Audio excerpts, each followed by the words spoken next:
podcast. Excited to be talking fights with you this week. We round out the year with UFC Vegas 45, Derrick Lewis versus Chris Daukaus. The Black Beast, Derrick Lewis, needs no introduction. You know, he's coming off his interim title loss to Cyril Gane. While Chris Daukaus, man, he's undefeated in the UFC, one of those new breeds climbing through the division right now. And to be honest, from top to bottom, UFC's kind of given us a pretty good card to end out the year.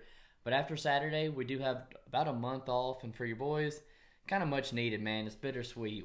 First 6 months of the podcast, we're up more than 30 units, but this year filled with some bad beats, some bad bets on our behalf, and much needed break, like I said. But before we go over last week, do us a quick favor if you don't mind. Show some love to the video, leave a like and subscribe. Yeah, so a little bit of a tough beat last week. We ended up minus 4.33 units. I'll start from the top of the list where we have Ponzinibbio versus Jeff Neal. We're still a little bit salty about that. It wasn't a robbery, but we do think that Pons probably should have gotten the nod there. And one of those 1-1 going into the third round, anybody's pick almost, you know. And then a sad day for Cody Garbrandt, man, who looked good on the scales. Yeah, looked great on the scales, but might need to hang it up. Yeah. Find a different organization to fight for. It looks like bare knuckles in his future. Pedro Munoz versus Dominic Cruz. Almost had him in that first round, just couldn't get the job done. Keith Peterson might have stopped it. It would have been awesome. Andre Muniz versus Eric Anders. Best bet of the night. Easily cashed. I was a little worried when Anders stepped onto the scale and looked best he's probably ever looked, but Muniz really showed up to clear that grappling night. Difference. Derek Minner versus Ryan Hall.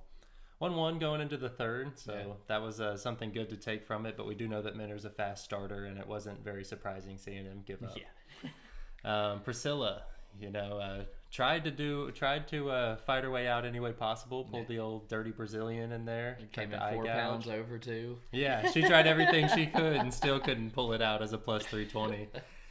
Then moves on to another really easy bet for us. Fight doesn't go the distance with O'Malley and Paiva. O'Malley's the real deal, man. I'm excited to see him get an actual step up in competition.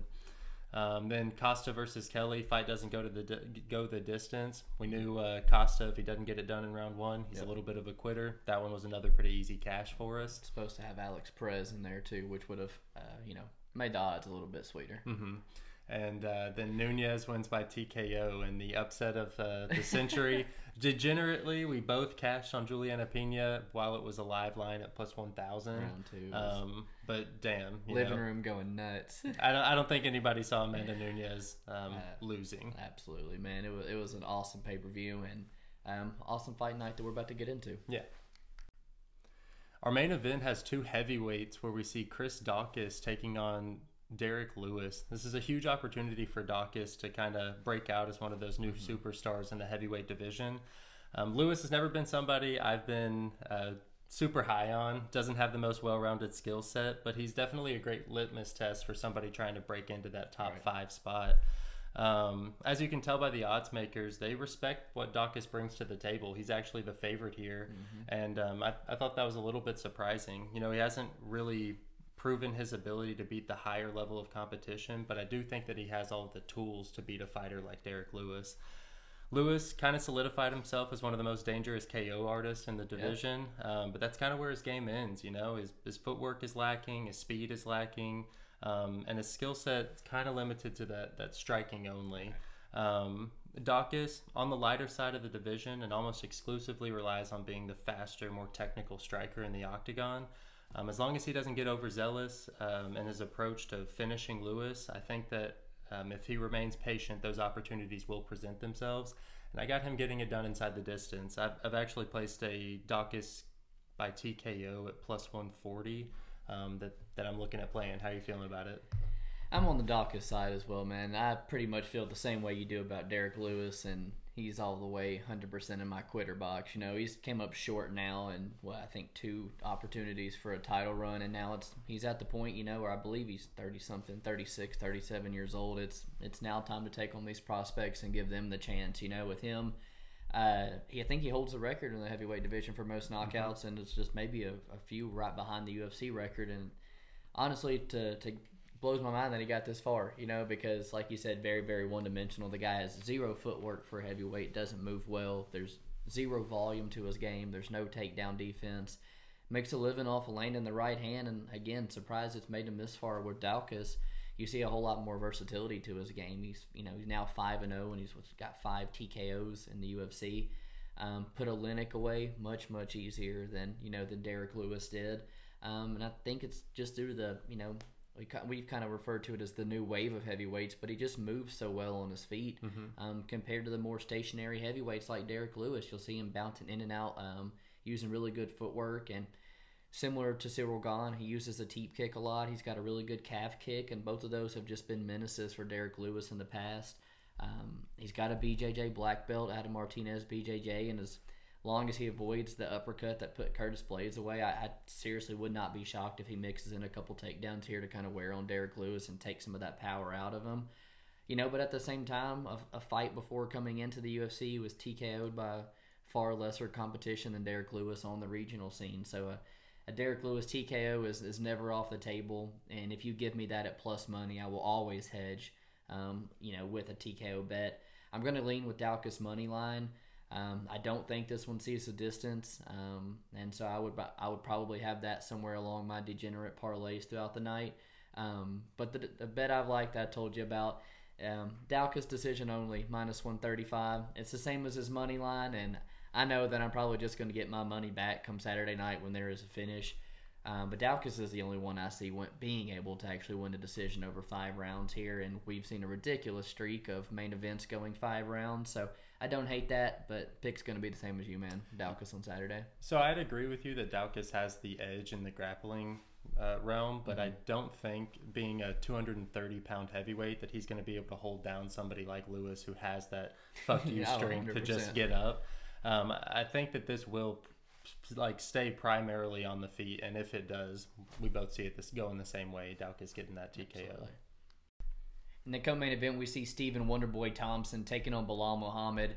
Wonderboy, for you and I, is somebody that we continually like to back over and over again. And sure, he can be absolutely one-dimensional at times, but the guy striking is next to it's next level, and he's a nightmare for guys who are just going to stand there and strike with him.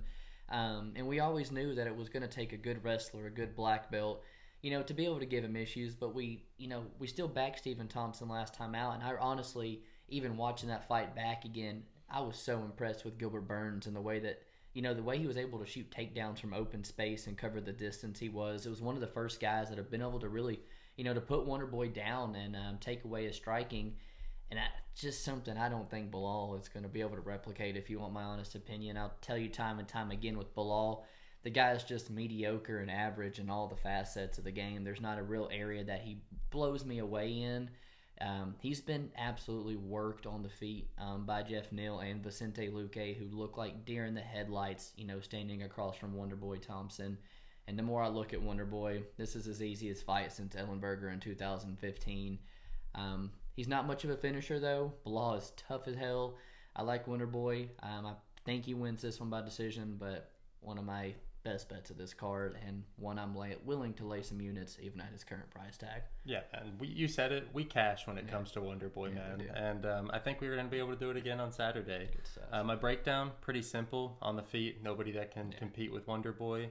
When it comes to wrestling and grappling, I would give that advantage to Belal. I just highly doubt that it's going to be effective with somebody with the takedown defense of Wonderboy. Even if Wonderboy does get taken down, he's really good at making you work, getting back to his feet, and kind of making you pay for each shot that you attempt. Belal, like you said, he has good wrestling. I just don't think that... So, Belal, he has good enough wrestling to expose you if you have bad wrestling, but he doesn't have good enough wrestling to, solely rely on that for his path to victory. At 38 years old, I understand the reserve on Stephen Thompson, which is probably why we're seeing the line kind of move in favor of Belal. I think that they're kind of seeing him as the new prospect, maybe hearing Joe Rogan talk about how he's the future of the division. But shoot, that line keeps on getting sweeter for Stephen Thompson. I'm now seeing it at -210. So we'll be hitting that relatively hard, and looking forward to cashing on Stephen Thompson for another time. Absolutely, man. Our next fight takes place in the strawweight division, where we see Amanda Lemos taking on Angela Hill. Lemos is the fucking goods, man. She's literally like the female version of Khamzat Chimaev. The way she bursted onto the strawweight scene after dropping her debut to Leslie Smith at 135. She's one of the most athletic girls I've seen in the octagon and throws with so much power that I kind of worry for any girl that's put in front of her. Angela Hill definitely kind of entered that gatekeeper status. She's now 8-10 in the UFC and a month away from her 37th birthday. I think that this is probably her toughest test since Jessica Andrade 4 years ago. I know Angela, she's a very dangerous opponent for anyone, and I hate to overlook her in this matchup, but I just don't think that she's going to be able to keep up with the speed of Lemos, and she'll probably freeze up when she feels the power of her. UFC might be looking at this as a farewell fight for Hill and a coming out party for Lemos. I got Lemos by TKO plus 300. I don't hate that line whatsoever, and yeah, man, I'm gonna probably side with Lemos myself. She, like you said, she's looked like the real fucking deal, honestly, and since moving to 115, just looked unstoppable, and she's properly got down. You know, she doesn't look like she drains herself by no means, and just looks incredibly strong when she when she puts girls away, like with her punches. It's just unheard of, and the way she pulls the rear naked choke on Miranda Granger, like not even on her back, not even got her hooks in. She trains out of Team Figueiredo. She fights just like Davison Figueiredo. She's loading up that right hand, looking to hit that pull counter. Really good calf kick, and the way she fought backwards, landing that 2-3 clean punch combination on Bunny Ruiz as she was coming forward. I like what I see from Amanda. Hill, she just trains with a ton of good girls. Alliance MMA. She's known for making those fights close as hell. And it does worry me here as you see Amanda Lemos, who is a minus 400, against Angela Hill, who was just going 5 rounds and stuff with Karate Hottie and things like that. So, am I worried that we could see another choke job from a Brazilian if she doesn't get the quick finish in round 1? Yeah. But I do think there's a ton of value at plus 300 on that TKO prop. But I will say don't put Amanda Lemos in a parlay at minus 400. I like doesn't go the distance at plus money. I think it's plus 138, which is something I'm looking to play. And the more I look into it, plus 300 on Amanda Lemos. Keep it short and sweet. I think Amanda Lemos potentially has the KO power to put Angela Hill away. Mm-hmm. Moving down through the card, we're in the bantamweight division where we see Raphael Assuncao taking on Ricky Simone. The fight's going to come down to, Assuncao's takedown defense, because Ricky always comes in with the wrestling heavy approach. He's one of those fighters I know for certain is not going to get stuck out at striking range. He's going to come forward, push the pace. He's going to look to back you up and chain wrestle the whole time. Raphael's takedown defense has pretty much looked good over time.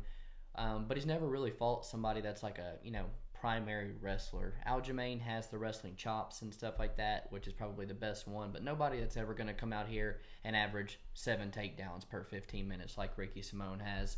Whereas Assuncao could shine if he's able to sprawl and brawl and somehow keep this fight on the feet. I think he's clearly the better striker of the two, but the guy's also been finished in 2 of his last 3, and these guys' careers just like they're going in different paths at this moment. I'm going to go with Ricky Simone. I like to back the wrestler. I don't like his price tag, so currently I'm probably going to stay off of it. Ricky Simone by decision, and if I could get a good line on that, I might hit it. But yeah, Ricky Simone is going to be the pick.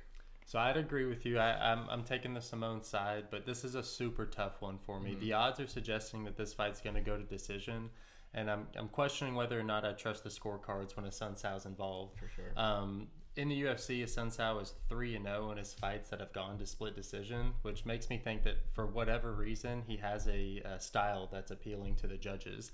I think that Simone is the younger, more talented fighter as of right now, and he's in his prime, all that good stuff. But I'm not so sure that Assuncao is over the hill, and he isn't going to make that. I think that he's going to make it closer than these minus 280 on Simone odds would suggest. For Simone to cover that, I think it's a really tall order. We know, like you said, he'll be using those takedowns, seven attempts every single fight. But that Assuncao takedown defense is at 80%. Yep. And like you said, even though he hasn't fought maybe the most grapple heavy attack style fighter, I do think that he's proven over a pretty lengthy UFC career that he has the ability to stay on his feet for the most part. Like I said, I think Simone should win this fight, but for the price tag, a little bit too steep for what I think will be a close decision. Exactly. I was just about to say, kind of reminds me of us betting a Meave at close to a minus 300 in a parlay. and it getting ruined just because he basically doesn't have any control on the ground. It can repeatedly take you down, but judges just aren't scoring that the same, and you could get burnt on the judges' scorecards. And it wasn't that long ago that an over-the-hill Uriah Faber was, baiting Ricky Simone into an overhand right hand and finish him as well. So I think I agree with you. Going to be Simone, but we're going to pass here. Cool. Our next fight takes place in the lightweight division, where we see Diego Ferreira taking on Mateusz Gamrot. This is one I know P's been excited for since it was announced. We finally get to see Mateusz return to the octagon after putting on that absolute clinic against Jeremy Stephens just 5 months ago. Definitely one of the brighter prospects of the division. Had some hiccups in his debut, but since that he's looked nothing short of dominant. Diego, this will be definitely the biggest test for him so far, as Diego brings this level of grappling that Gamrot has yet to see in his 20-fight career. He did see a little bit in that Gary Tonin match, and he did lose that match, so that's something to throw in there. Diego's career at the moment, kind of on thin ice. He's dropped his last two and is inching closer and closer to 37 years of age. In his last two bouts, he's gone against two other primary grapplers, and they were just able to outwork him. Cardio issues is something that seemed to be exposing themselves in Diego's game, which we hadn't seen in previous years, and it kind of even adds more concern to the Diego side. In his career, he's only been beaten by the best, though. Poirier, Beneil Dariush twice, and Gregor Gillespie in his last one, and I'm kind of curious to see if Gamrot's on that level. I'm just not willing to pay a minus 200 price tag roundabouts where Gamrot's sitting. So personally, I'm laying off of this fight. Yeah, it does look like it's going to get up to close to minus 200 and stuff. For myself, I got it when it came out at minus 146, and Gamrot is going to be one of my biggest plays of the night. I think I have a fantastic read on this card, or on this fight, and it's for a lot of the same reasons that you mentioned with Diego. He's one of those guys, they talk about how he just makes that drive every week for like 4 hours to go get the work in at Fortis MMA. He's a good black belt on the mat, good submission skills. But at the same time, that can kind of be a detriment to a good wrestler. You can get stuck on your back. And then Diego doesn't really offer anything on the feet that makes me think that Gamrot's outclassed here. He's inching closer to being a fucking welterweight. He's missing weight all the time. 55 continues to be a harsh cut. We saw, Gregor Gillespie take like 50% of his purse and then go out there and break his will. It's just nice to see, because I'm just personally not a big fan of Diego Ferreira. And then, the people that you talked about he lost to, and Gregor Gillespie and Beneil Dariush, two primary grapplers, and the exact style that Gamrot's going to bring into this fight. With Gamrot, he was the double champ at KSW, and he trains out of American Top Team. He was a big part of Dustin Poirier's camp and helping him prepare for Charles Oliveira's grappling. Guy worked with Bo Nickel, George Masvidal, Edson, Mike Brown. Like, he's the real deal, and American Top Team is really starting to invest their time and resources into this guy.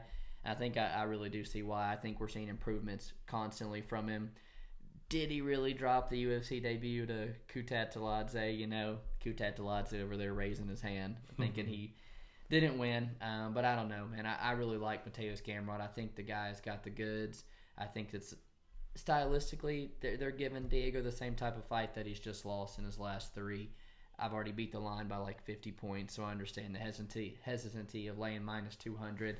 I like Gamrot here. I probably think he's going to ride it out to a decision, but I would not be surprised if he gets a late finish if Diego has another tough weight cut on the scale. We're in the featherweight division, where we see Darren the Damage Elkins taking on Cub Swanson. Battle of absolute two veterans, man, in the featherweight division. And both usually have absolute fireworks in their fights. Elkins, he's a Team Alpha Male product as always, and from 2018 to 2020, an absolute rough patch for him. Maybe a fight away from losing his job, and now he's seemed to put two in a row together. But some pretty favorable fights for Darren Elkins, if I must say. Eduardo Gargori. It's kind of a given to me that Darren Elkins' wrestling was going to be a factor there, and then Minner just showed us, again on Saturday, that any type of defensive wrestling, and the guy is going to quit because he has no gas tank. And man, that's something you're not going to say for Darren Elkins, is the guy is absolutely never going to quit on himself out there. He's going to be coming forward for 15 minutes. Where Cub's going to have the advantage, Darren Elkins' striking defense is abysmal. He's named the Damage for a reason, and a lot of his fights come from him taking over late. And it comes from him taking over grapplers late when they tend to gas. When he's usually outmatched on the feet, it usually doesn't go too well for Darren Elkins, and I think that's where Cub's going to have the massive striking advantage here. He's coming off a loss to Giga Chikadze, but before that, he had cashed 2 dog tickets in a row for me. So I'm still riding high on Cub. I like him here. I think he's going to have a massive speed advantage. He might not put Darren Elkins away on the feet. I think there will be openings that he can, though. I'm going to pick Cub Swanson. The fight's going to be a pass. I'm not getting down with him minus 200 on the veteran, though. I'm with you on the pass. Yeah. I think it's kind of insane that these two have never been matched up for as yeah. long as both of these guys have been, in the UFC. But this is incredible matchmaking. Cub, very difficult fighter for me to cap. He's very inconsistent. With Elkins, I know that he's going to go out there every single time with that forward pressure, constant wrestling, and an ungodly chin to boot. But with Cub right now, you're kind of having to guess whether or not he can take the damage the same way that he could in his younger years. And you also are kind of wondering how healthy he could be coming off of those serious knee injuries and approaching 38 years old. Mm-hmm. None of that is good looks to me. And to have him at a minus 200 price tag, it's kind of wild. I think Swanson is the better striker, but I'm not certain that he won't engage in the dogfight that Darren Elkins thrives in. Yep. So if it does get greasy, I think that Elkins will have more heart than Cub at this stage in their careers. But like you said, I'm more than happy to lay off and just kind of enjoy this as a fan, as this is probably going to be the fight of the night right here. I'm gonna go with Cub because he should win. He has all the tools to, but I do think that this is going to come down to a gritty war. Yeah. And I'm quick to put Darren Elkins on the level of the Brian Ortegas, Frankies, even Moicano when he was riding high, and even Shane Burgos, and then my God, Giga Chikadze, just went out there and finished Edson Barboza's, the guys fighting Calvin Cater, to one of our first main events. So I'm quick to put Darren Elkins up on that high of a level. Darren Elkins not too long ago was getting out hustled to a decision by Nate Landwehr, getting outstruck. So Nate Landwehr's knocking out fucking hype trains like Klein. There you go, I think Cub's going to be the pick here for me, but the odds are pretty stupid here for me, and then probably enough to keep me off of Cub. Okay. Our next fight takes place in the middleweight division, where we see Gerald Meerschaert taking on Dustin Stoltzfus. Very fascinating fight to me right here. At first glance, it kind of seems like a serious market overcorrection for Meerschaert coming off that big upset win over Miradov. Mm-hmm. But when I look further into it, I just can't justify a reason to place a bet on Stoltzfus. In his regional scene, he looks incredible, serving up those twisters and knee bars, but tough road so far in the UFC. With debuting against Kyle Daukaus, hard to expect him to do much with that. And then Rodolfo Vieira, who already got exposed in his holes, so he was able to correct those and show that he's still that Rodolfo Vieira is still a very high level competitor. Meerschaert, also an incredible submission specialist, just like Rodolfo Vieira, and has surprisingly good striking sometimes. He has at least proven that he has the ability to hang with some of the best in the division, which is enough to make me respect him and kind of lay off fading him, even though he's in a position where I don't think that the price tag justifies his skill set. Yeah, man, I'm 100% right there with you. You talked about Stoltzfus' first 2 opponents and how he had so much success with the submission game in the regional scene. And his first 2 opponents, you get Daukaus, a black belt, Vieira, world level black belt. It negates a whole lot of what Dustin Stoltzfus was able to use on the regional scene, and Gerald Meerschaert, I think, is going to be able to do the same thing and negate a whole lot of that. For the first time since 2017, Gerald Meerschaert is the favorite, and he is a minus 225 favorite or something. So I'm with you. It is really hard for me to get behind him here, but at the same time, 100%, man, I just can't find the same reasons or any reasons to bet Dustin Stoltzfus here. Meerschaert, one of the upsets of the year. I mean, stalling the hype train of a very highly touted prospect in team money teams, Miradov. But man, it was so close to being stopped in round 1. But it's just a testament to Meerschaert. He doesn't really have any quit in him, man. He can make it a dog fight, and he's got some tricky, like you said, a little bit underrated striking. As a southpaw, he's got that straight left and that high kick. He should have beat Eric Anders in Jacksonville when we were there. He's got a sneaky head kick that he landed on Miradov a couple of times in that fight, and like I said, a BJJ level black belt that I think is going to be able to probably be better than Dustin Stoltzfus. But I think if it hits the mat, we could see Stoltzfus have the defensive grappling enough to keep himself safe. I don't know what's going to happen in this fight, if you want my honest opinion. I'm going to go with Gerald Meerschaert, probably by decision, but I've really been overextending lately. I'm trying to be real smart with my money, and this one is a complete pass for me. I think the best thing to come out of this fight is if Meerschaert does get the win over Stoltzfus, he'll be in a perfect fade position for his next fight and will definitely be overvalued there. Love it. Moving down through the card, we're in the bantamweight division where we see Raoni Barcelos taking on newcomer Victor Henry. Man, this honestly has potential to be fight of the night. UFC signing Victor Henry on short notice. This guy is no stranger to fighting whatsoever. He's 3 days younger than Raoni Barcelos, actually. The guy's made a living fighting all over the world, Russia, Japan. Most recently, he beat a UFC veteran, Albert Morales, and looking down through the resume a little bit more, there's 2 more UFC names on there that he's beaten, in Anderson Dos Santos and Kyler Phillips. I mean, the guy's game, and he's willing to get in the pocket and exchange with you, and he's really, really willing to grapple with you, and that could be his downfall here if he's willing to engage in any of that grappling with Barcelos, because there are levels on the mat, and Barcelos could potentially show him that here. But it's not just on the mat where I favor Barcelos. I think Barcelos has way more power in his hands, and when these two get in the pocket and exchange, I think Barcelos is going to be the more technical of the two. If he's going to do a better job of maybe cutting off the cage, he spent a little bit of time chasing Timur Valiev, but at the same time, he did drop Timur Valiev a couple times, and Valiev's like a top 10, 15 bantamweight who trains at a very high level, a much better fighter than I think Victor Henry is. I am really, really big. Fight doesn't go the distance here, sitting at minus 110. And I really, really like Raoni Barcelos inside the distance, which I think is like plus 175 or plus 200. So, pick's going to be Raoni Barcelos to get this one done. So I'm with you, but I have some reserves. I think this is kind of one that I need to give a little bit more time to before I make a final decision. Barcelos, like you said, a fucking madman. Has explosive striking, the decorated ground game, kind of makes him dangerous anywhere that fight goes. But laying 3-1 on him, it's real tough. So the props bet, the inside the distance, the sub, the KO, those are the ones that are interesting. And the style that Barcelos brings to the table, chaos is bound to happen. But the fact that all 5 of Henry's losses have gone to decision and is yet to be finished, even though he stepped into the cage against UFC caliber competition like you talked about, gives me some reserves, Both these guys are on the wrong side of 30, and I can't imagine either one of these guys challenging for a title in their future. It's just kind of a spot where I think that we could get let down by 2 guys who are over the hill in their careers, and I'm more than happy to just kind of sit back. Although when those props do drop on the Barcelos side, I will be more interested to look into them. But as of right now, I'm more than happy to lay off of something that we've never seen in Henry being finished. I understand.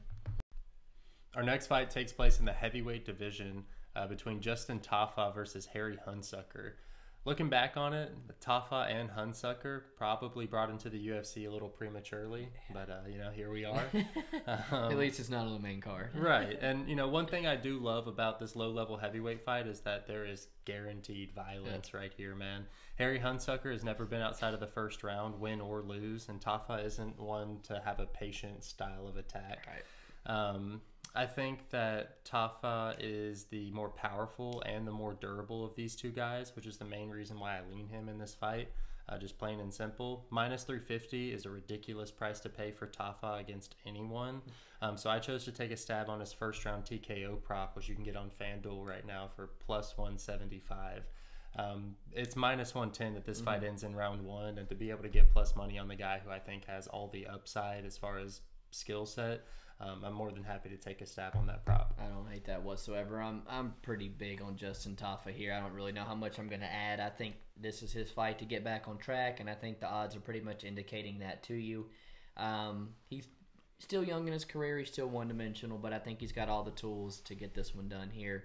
If you're looking for a little bit better, safer value, for me, his TKO prop is only minus 170, and you got 3 rounds for it to happen instead of just the 1. Even though Hunsucker's got 11 fights of never being out of the first round. For me, my biggest play, honestly, is the under 1.5 at -165, which is the same thing as Tafa's TKO, basically. That's one of my bigger plays of the night. I like this fight to end in the first 7.5 minutes, regardless of who does it. But I'm 100% on the Tafa side. I think the guy is a calf kick or two away from keeping Hunsucker right in front of him where he lands one of those big bombs. And Hunsucker doesn't offer the striking nor the wrestling that I think is gonna cause, Tafa trouble. The 2 octagon appearances we've got from Hunsucker so far, Jared Vanderaa just mauls this man on the ground, and Tai Tuivasa, I mean, it was probably the easiest Tai Tuivasa fight he's ever had. And you can kind of draw some similarities between Tuivasa and Tafa and how they fight. And so, yeah, Hunsucker's wins are ass. His gas tank's ass. Tafa is low level, but Tafa is twice the fighter of this guy. I've got Tafa by TKO and under 1.5 here.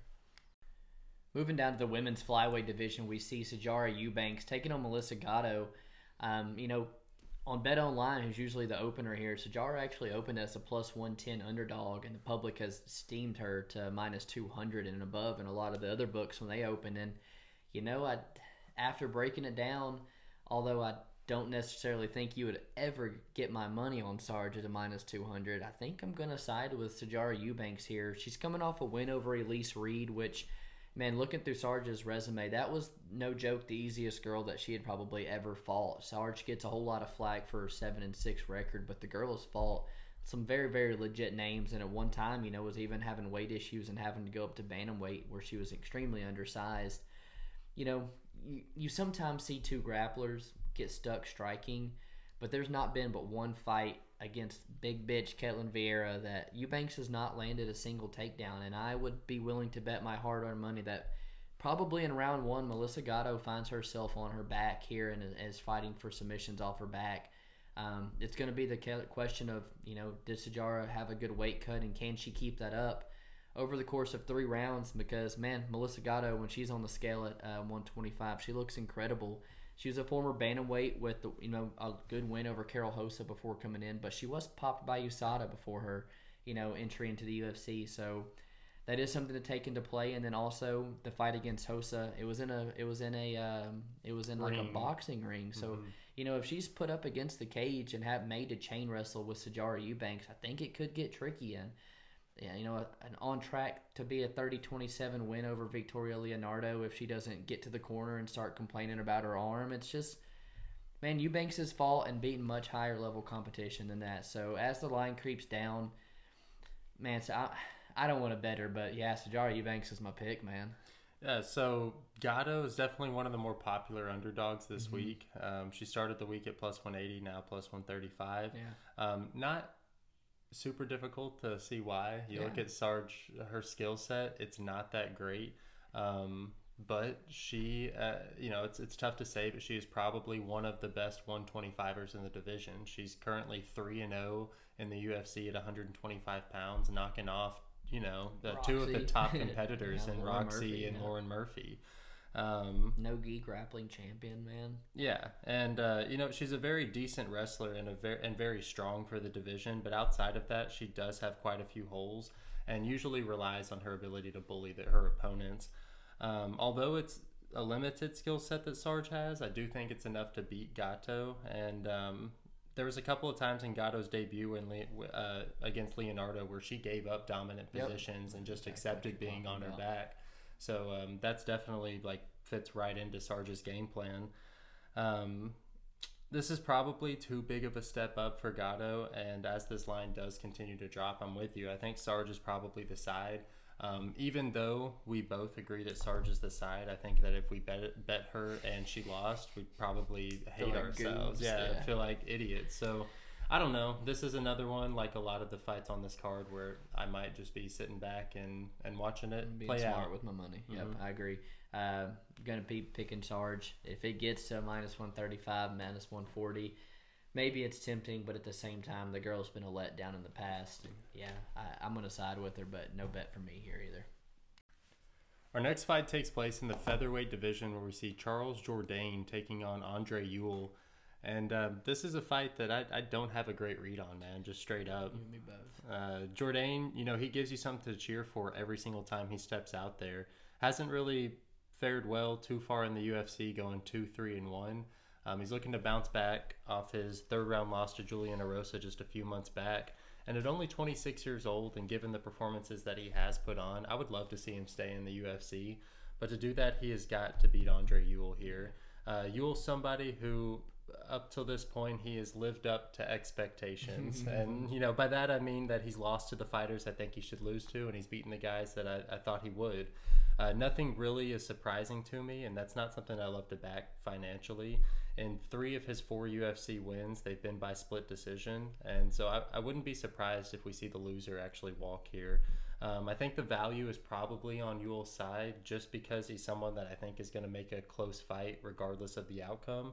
So to get plus 180 on him seems like the right side, but I'm not sure, and I won't be betting it. Maybe some DGen stuff, but I would hate that. We wouldn't put the podcast reputation on it. Yeah, no good read from here really on my side either. Ewell, the guy's on a 2-fight losing streak. He's now changing weight classes and going up to featherweight when he was, already even the wins like he talked about scraping by splits with Erwin Rivera and stuff, and Jonathan Martinez, who you and I are not high on, you know. He's going to much prefer to keep the fight on the feet anytime it goes to the ground. We've seen, Gutierrez hold him down. Marlon Vera, Nathaniel Wood run through him and submit him pretty easily. And if he keeps that fight on the feet where he's comfortable, I think Jordain might just be a little bit more comfortable there and just a little bit better striker of the two. But a Jordain, man, I'm not so as high on the guy as I really used to be. And the first couple fights in his career with the UFC, it was like, all right, anything you messed up, I kind of could, look over. It's like you debuted up a weight class in Desmond Green's backyard, who's a good wrestler, and then you went to Do Hoi Choi's backyard of Korea, and then you fight Andre Fili in your 3rd fight in the UFC. But, I could make some excuses when you make mistakes there. But then the last 3, you're drawing with Coulibaly as a minus 500 favorite. You're going out there and getting in a completely unnecessary war with a 135er in Marcelo Rojo. And then even the fight with Julian Erosa, you let Erosa just march you down, exhaust you, and submit you in round 3. And it's just, I haven't liked what I've seen lately from Charles Jordain is kind of what I'm getting at. And at the same time, Andre Ewell's not going to have this long size advantage and stuff that he was used to having down at bantamweight. But I do think he's going to have an advantage of fighting a bit more healthy and maybe his cardio not being as big a detriment as it was. It's a pass for me here. You got a fight that's more than likely going to decision. You got a fight that more than likely both guys are going to throw upwards of 75 strikes. Potential of it being a 1-1 going into 3. I don't want any part of a minus 200 favorite, but Andre Ewell going up a weight class doesn't really entice me either here. So, yeah, going to be another pass for me again. Making our way through the card, we come to the women's featherweight division here for this one, where we see Raquel Pennington, who's 12-8, taking on Macy Chiasson, and is going to be the casual cap of the evening here. With Raquel Pennington, she's a former title challenger. She's really only lost to top talent. She's got wins over Meerschaert, Irene Aldana, and her resume is leaps and bounds above what Macy Chiasson's going to bring to the table here, and she's out of Team Elevation. I expect a good gas tank as always from Raquel Pennington. She's high on my list right now, cashing a bet with us over Paney Kyanzad last time. She's got that bulldog type of style where she likes to make the fights gritty, dirty box. She wants to put you up on the clinch and take a lot of your strengths away from you. And I think up at 145 against a girl in Macy Chiasson who's going to have a pretty significant size advantage, it could get a little tricky here. And because Macy honestly brings this same type of style into her fight. So these girls, they fight so similar. I'm getting the girl who's fought at 145 before, the bigger girl, as an underdog. I'm going to take Macy Chiasson for my casual cap this week. I am a little bit worried that she pulls the Lena Landsberg shit on short notice if this is a high-paced fight and the cardio is not what I'd like to see in the 3rd round, and we see Raquel take that 3rd round and win by decision. But I'm going to go Macy Chiasson. I'm going to take the underdog. But if you're going to pick Raquel Pennington, the girl has no finishes, and you can probably get plus money of her by decision. So I think there's value there as well. But, yeah, give me the dog, man. Macy Chiasson. Yeah, your favorite. You're not alone. I know there's quite a few people who are on Macy as the dog, but I guess I'm taking Rocky here, man. I'm glad that we are putting the casual cap on this, because if it weren't for the casual cap, this would be the fight I'm least looking forward to. Beer run. Yeah. Pennington, I think she kind of brings the exact style of fight that Macy's going to struggle with. Very few girls I'd favor over Pennington, and after the last couple performances I've seen from Chiasson, it's not something. She's not one of those girls that I see beating somebody like Pennington. I think Pennington's going to be able to kind of grind Macy against the cage. Will be able to do what she does in most of her wins and kind of utilize her strength to keep the fight in the clinch and keep it super grimy. The only way I could see Pennington kind of getting caught is if Macy does utilize those knees in the clinch. You know, we saw her drop Leah Letson on The Ultimate Fighter, and she has shown a couple of times that those are some dangerous, powerful knees. And she's a big old girl, so... and then on top of that, I do think that Pennington has a soft body. She hasn't really been exposed, but I do think that Macy has that potential. Outside of that, I do think that we see a grimy Pennington decision, maybe a 29-28, but I wouldn't be surprised with a 30-27 and just making it one of the most boring fights on the card. So to spice it up, I'm glad we have the casual cap, but I'm going to lean Rocky here. We move on to the heavyweight division where we see Don'Tale Mayes taking on Josh Parisian. Nice. This is low-level heavyweights, but damn it, we can't help ourselves, man. Wow. We have already placed a bet on Josh Parisian. Mayes is someone with great size, but doesn't use it very well. Came in last time out of shape, 20 pounds over his usual weigh-in. And he's 1-2 in the UFC against some pretty steep comp. He does come from the Jackson Wink camp. Utilizes the Jackson Wink eye poke too. He is a little bit of a cheater. Parisian on the is another really big guy for the division. He's not quite as big as Mayes, but his weight and length will negate a lot of the physical advantages that Mayes is used to having in that octagon. As well as being extremely durable on the feet, I think Parisian will have a grappling advantage. Per Instagram this week, Mayes just secured his blue belt, where Parisian has been teaching grappling classes at a Scorpion Fighting gym for a minute now.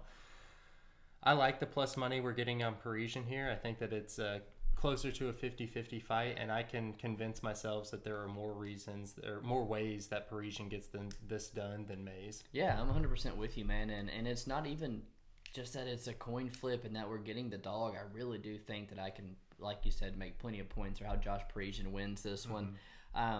Battle of the guys who barely squeaked wins past Roque Martinez, right? Guys who maybe arguably deserve to have lost to Roque Martinez, but Mayes... The dude is 6'6", 81-inch reach. You know, what more could you want? You know, in a physical package of a fighter. But the guy just doesn't put his shit together, honestly, at the highest level. And we've seen the style. You know, Gon, Nascimento, Alan Crowder, the forward pressure, the ability to put this guy on his back foot and exhaust him, take him down. It's the kind of style to beat him. And guess what, man? That's the style Josh Parisian has. The dude is tough as nails. He's going to come forward. He's got a pretty damn good gas tank for being as massive as he is. He's not going to look that much outsized to Don'Tale Mayes, and I expect him to put Don'Tale on his back foot in this small cage. I expect him to grind on him, take a lot of that energy out of Don'Tale, make him work. I see a lot of people betting the over 1.5, which I probably agree with, but at that juice, I'm never betting an over 1.5 in a heavyweight fight. But I think Josh Parisian does break him over 1.5 rounds. I think there's potential for a late finish on the table for Josh Parisian, or he just rides out a decision win where he gets this guy down and rides him out. I don't even know why Josh Parisian's a dog. I think we got the right side here, man, and it's one of the only bet we've released so far. Last fight of the night, but the first one on Saturday here, we got Matt Sales taking on Jordan Levitt. And honestly, we start the night off with the closest aligned fight on the card, and maybe rightfully so, you know, I guess. Matt Sales, the guy's coming off a 2-year layoff. In an interview on Twitter, I saw him say he got up to 250 pounds during his layoff, which is not something I like to see. He's now going up a weight class to 155, so there's a whole lot of, you know, question marks entering this fight. But at the same time, dude, Jordan Levitt is like worse than Ryan Hall to me. He is absolutely on the fade list. I see this guy as a very, very one-dimensional fighter who doesn't really have a lot of strengths outside of his grappling. And we've yet to see him face any type of like adversity and come back from it, you know. Sales, he's got a good right hand. I like to think he's going to 100% have the striking advantage, as Levitt's striking is just a complete work in progress right now. But Sales, man, he's coming off the loss by twister to Bryce Mitchell, Bryce Mitchell's a damn good grappler, but it shows that grappling's how you beat this guy. And then the fight before it, he does submit Kyle Nelson in the third round, but it's because Kyle Nelson gasses out. And prior to that, man, round 2, Kyle Nelson has his back the entire time. A guy, Kyle Nelson, who's not the level of grappler that Jordan Levitt is. So, man, I think Jordan Levitt wins, but you will never, ever see me work all day for my money and then put it on Jordan Levitt. So Jordan Levitt will be the pick. Probably going to be a pass. Yeah, so I'm with you. Levitt is the side. 2-year layoff was almost long enough for us to forget about the twister, but we still remember it. Only thing that Sales has in favor is his age. Him being only 27 years old, a 2-year layoff is what it is. I mean, honestly, it might be the best thing for his career up till this point. Levitt, also young, 26 years old.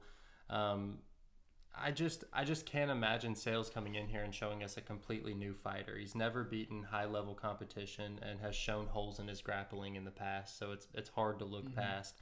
Levitt being a primary grappler and one-dimensional in the future is not going to be a good thing, but for this matchup, I kind of like that he doesn't try and stand up and fight with people. Yeah, he's intelligent. He knows where he's good, and he's going to try and get this fight to the mat. So as far as I'm concerned, I think Levitt's the side, and at pick'em odds, I'll probably be playing him. I don't know if we should play him for the podcast. Yeah, and get this, it's something I told you as well. They've got Sales inside the distance as plus 300, but they have Levitt inside the distance at plus 140, and the fight's a pick'em.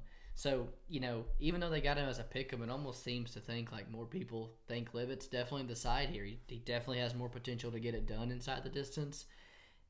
We always like action on the first fight of the night as well, and it's the last fight of the year as well. And if we're going to do it, we should probably do it now. It looks like money is coming in on Levitt. He's the minus 120 in most places. You can still snag him at minus 110, though, so maybe we'll... There could be some smarter plays on the card, but yeah, man, I think Jordan Levitt's probably the side, too. Finishes up all 14 fights on UFC Vegas 45, the card that rounds out the year.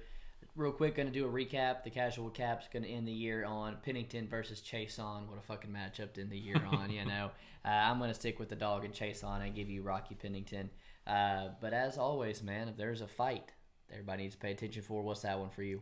It is one that I'm laying off with my money, but I will definitely be on the couch watching this one. It is Cub Swanson versus Darren Elkins, 2 vets that are known to bring the heat and engage in wars. For sure. Darren Elkins, fight of the night, always, For me, it's going to be Barcelos and Henry. I know Henry's never been finished, but the guy is he's game as ever. And like you said, I don't know, we're signing him on short notice, but he's 3 days younger than Barcelos and super experienced. And I expect him, like a lot of short notice guys, at least early in this fight, to come out banging. And I think that's going to be a good one. Fighter for you to watch. Fighter to watch is going to be Amanda Lemos. Love it. I think she's getting an easy kill against Angela Hill on Saturday, and I'm excited for her to kind of show out. I hope so, man. We're not fans of Angela Hill.